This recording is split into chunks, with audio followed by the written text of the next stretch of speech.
Let's get back on track.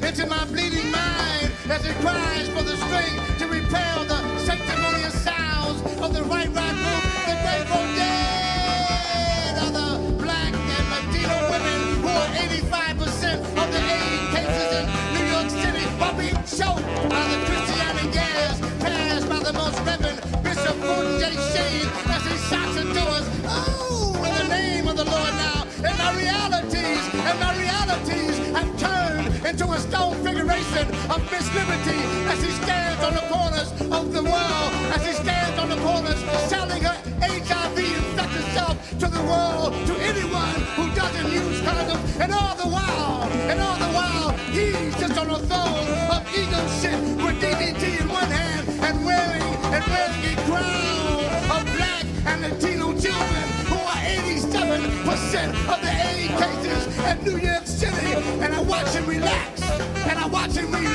by playing golf with Roy Wilkins bars, with painted rusted glue to his thing, while Xerox copies of Martin Luther King are popping from his skull to dream the impossible dream. Knock, knock, who's there? It's Rap Brown, and if you don't open up, I'll strike it out and burn your house down. And I see Malcolm's spirit, his eyes burning red, black, and green flames, and crying tears of Thunderbird wine that seems to touch my lips and make me become 31 taste of freedom. Freedom by any means necessary. It's necessary to have freedom by any means necessary. And I begin to hate with love and love with hate. This is madness. This is madness. This is madness.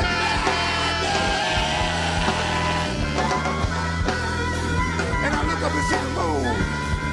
And I look up and see the moon. And I look up and see the moon bleeding lifeless white maggots and screaming for my help as the eagle's raping claws rip and tear at his virginal form. Oh, ECs, oh, Tutmosis, oh, Sunma, oh, Allah, Bismillah, Rahman Rahim.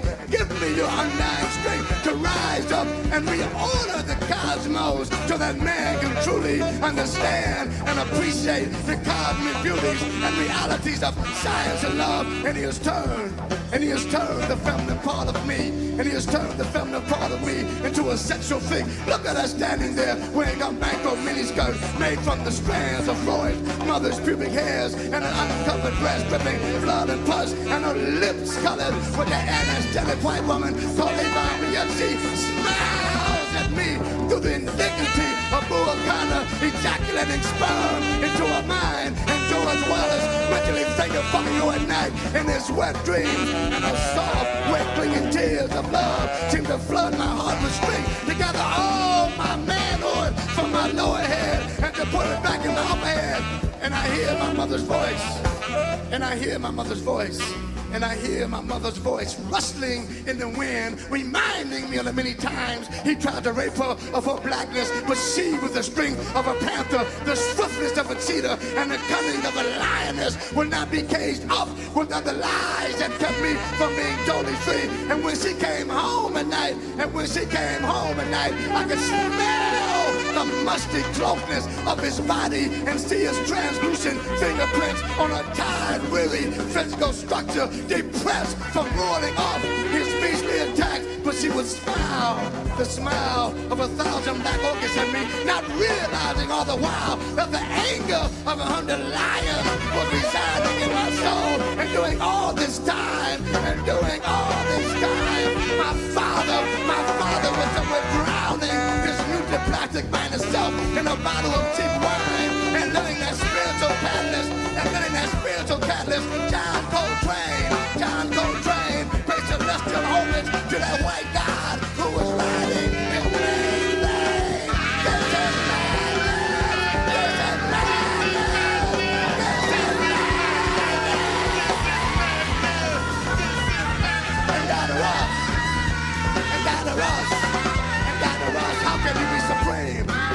Because how can you be supreme and sing songs of black love when your mouth is overrunning with the sperm of trigger and William Skyman is going to commit suicide when he finds out that Nat Turner made love to his great-great-grandmother and he has taken our most violent and militant leaders and stuck lollipops up their ass to pacify their black motherfuckers. And he is beginning to assume that all of us were born under the sign Thomas was born because all we do is